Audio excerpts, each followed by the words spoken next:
A very warm welcome to you. We're glad you've joined us on this week of the program.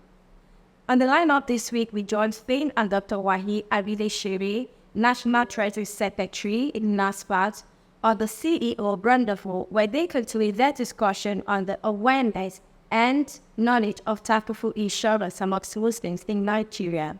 According to him, Nigerians only take insurance when it is required for them to access something. Just take a listen. We only take insurance in Nigeria when I need to benefit from it. When it needs necessary for me. It's not because we want to follow the deed or the rules of the country. That is why we are taking it. What more can I say? Relax and enjoy the lineup. Details in a moment. Please stay with us.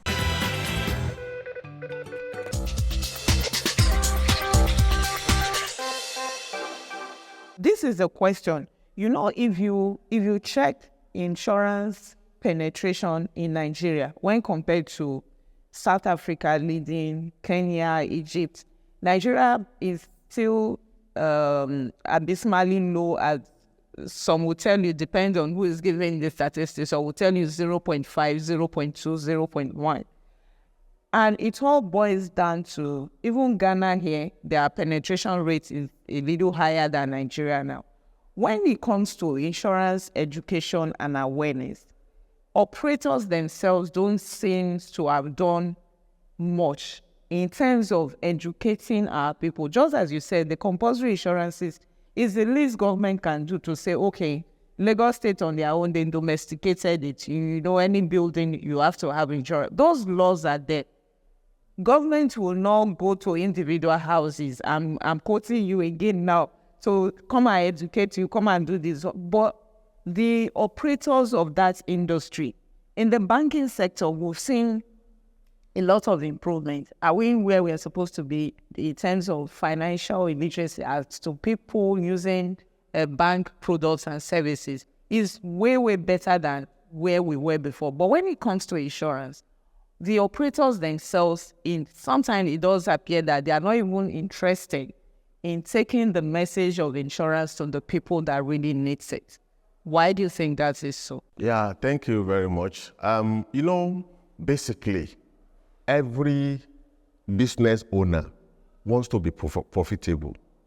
And what they look is that if I educate you, for example, what is the guarantee that you will come to me for your insurance? But that question cannot be thrown back to our operator,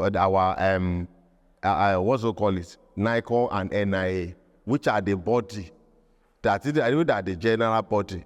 Now, the major problem here we have is the enforcement.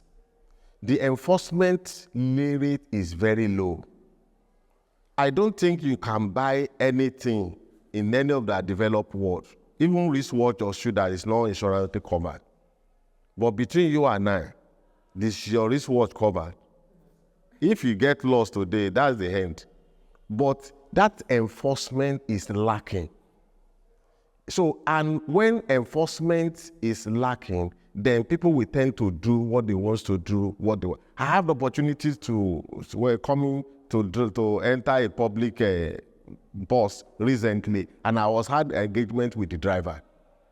Now, the driver was running for road safety.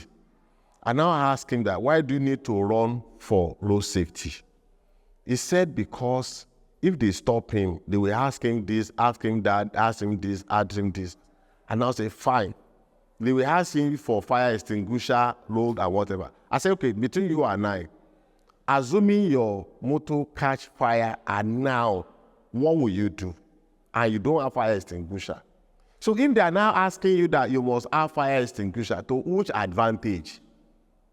So don't you mean it's necessary you should have fire extinguisher? He said, because if we are paying this, we are paying that, what is going to be our? The enforcement is not really at par with the expectation. There are a lot of plans, there are a lot of things that the Nikon has done, marketing aggregator and so on and so forth, to be sure that you make both the participants, everything together on the same platform so that you can quickly. But the enforcement is still very low. And when the enforcement is not there, let's look, for example, let's say public liability insurance. Look at all those buildings that we have, even your house, everybody. In the UK, America, or developer, if you have a house, this is my house, you know how much you'll be paying on annual basis on that. Go to Abuja, you see a lot of houses that have been built, locked up. Nobody is living inside. Don't you think that if there are compulsory insurance on those houses will have been turned to even developing, even bringing to financial education, to financial asset of the country. But because nobody will chase them to come and pay anything on those buildings, so they can acquire their money from somewhere and just eat it to keep their money somewhere. So we see now when you are tracing to the account, you will charge them for money laundering. But they are already they have already cleaned their money by turning it to asset and lock it up. But by the time if they know that, okay, if the building worth 100 million, for example, and you know that on an annual basis you are paying so, you are paying insurance, you are paying this, you are paying that, they will be thinking of where to put whatever dirty money they have gathered from somewhere. But those are things that I know, if we are now taking enforcement, that's good, that we don't have been able to hide. And that is, enforcement is the major problem. So, and you can drive, anybody can drive, you don't have a driver's license.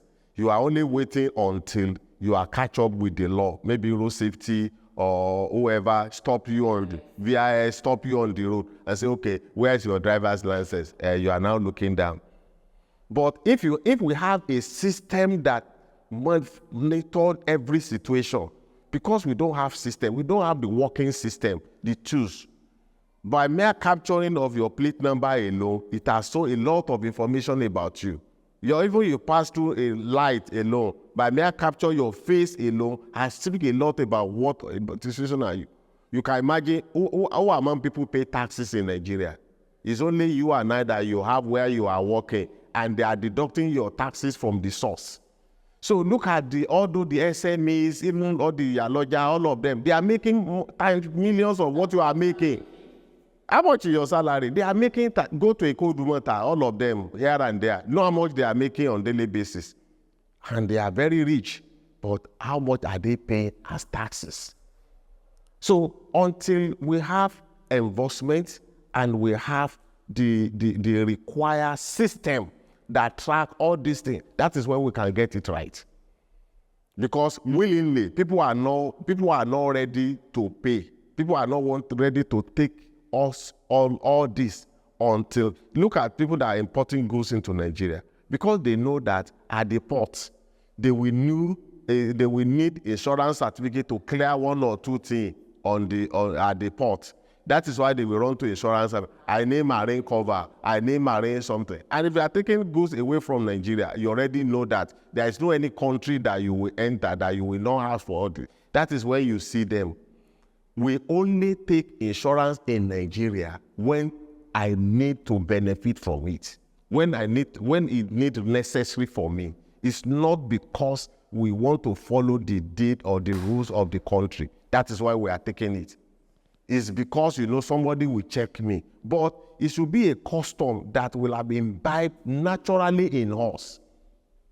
So if naturally we have that in us, then that culture will have grown with us as over time. We will have cultivated such culture, such that we need not to be told, it's now imbibed as a norms into us. But now it's not. Okay, finally, as we begin to round off, I know that back to what you said, the Chartered Insurance Institute of Nigeria, over the years, they've been taking the message of insurance awareness to secondary school, trying to create awareness, trying to make people children get to know about insurance, the working of insurance. So it doesn't mean when they get to university or they are now working before they come in contact with what insurance is all about, and all of that. So do you think that that is the direction that we should go as a country? Then the second leg to that question is, going forward, what do you think can be done by the government, operators of the insurance industry, NICOM inclusive as regulator, and religious leaders as well, in the bid to increase the level of financial literacy amongst Nigerians? So now, for NASFAT, for example, we have developed model that will interface with takaful operators, and as well as NASFAT, and as well as our youth, such that one, youth will be able to earn income, then also leave a return to NASFAT. It's because when the youth are empowered and people are working and they can earn income, that is when they can do feasibility. That is why they can pay their tithe, even at the churches that they belong, and so on and so forth. So NASFAT is doing that. Then because NASFAT cut across, we have about 400 branches worldwide. We're in Europe, we're in America, we're in Canada as NASFAT. We're in West Coast, we're in Ghana, Sierra Leone, Cote d'Ivoire, Togo, Benin Republic, down to Nigeria here. We are in all the states of the Federation. And we also have 10 agencies that are under NASFAT. We have the NASAS and SADACA. Those are the ones that are in charge of NASAS. We have TIA, TASVAD Investment, TASVAD Travel and Tours, then and so on and so forth. So those are on that platform. That is platform of NASFAT. So on that platform, so we have spread a situation where we are spread to ensure we have spread the model such that it will integrate all our agencies. Fante University is also one of our agencies, and so on. We have Last Linking and so on. So such that at that premise, then we'll be able to take insurance practice to all our members, then increase their level of education about takaful or Islamic insurance or Islamic financing. And also part of the preaches that if you monthly, the one we had at Utako branch about 2 months ago, when they spoke about insurance itself, takaful itself. So, and from then, it's for enable us to allow, to increase the financial literacy of our member, most especially in the North. So NASFAT is taking that dimension to ensure that people are well enlightened, and also it has created a platform such that both the member, the operator, everybody will benefit from the model. So that is from Islamic side. That is what NASFAT is doing. So I want to even use this opportunity, to appeal to the operator, especially the takaful operator, not to see beyond NASFAT. Because when you blow your trumpet, that is when people dance to it. People don't know what you are talking about. So the first contact that should be, because first of all, people say takaful as Islamic.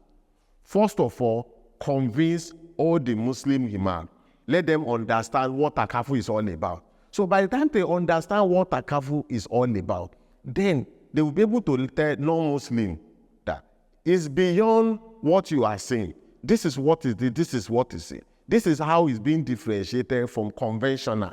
And that your complaint of not being given anything in return from conventional, for you to have been insured for a number of years. So takaful has come, and this is the where you can be more beneficial. It can be more beneficial to you. So fund is available because we have certain takaful proposition. Prompt claim settlement is in takaful. If anything happens, there's nothing to look at. Where are we going to get money? The fund is there. The fund is there for you to be indemnified. So where are they going to pay you? It's nothing. It's not an issue. So prompt claim settlement then also to ensure that you are, so it's part of the proposition. Now, if you now come to, you asked one question after that before you said, what do we think that the operator, the regulator can do? Now, low effort is, and also to say, Kadem Young approach now is the best. If you want to look at people like us that were in secondary school like 30 years ago, 35 years ago, between you and I, those are our egbons, our brothers that are working in insurance, between you and I, because if I go to any insurance company, I don't even really understand what it's all about. It's only when during our commerce that say insurance. Insurance is a pool of risk, whether you may gain or lose. Go and read there. It's like that. That is what they were teaching us then. Insurance is a pool of risk. Either you may gain or lose. Will you lose? Right, that is the time on the program this week. 2024 award promises to be bigger and better. Watch this space. Nominations will be open soon. Like I always say, connect with us on all our social media platforms. My name is Susan Wibiako. Until next time, be good and stay safe.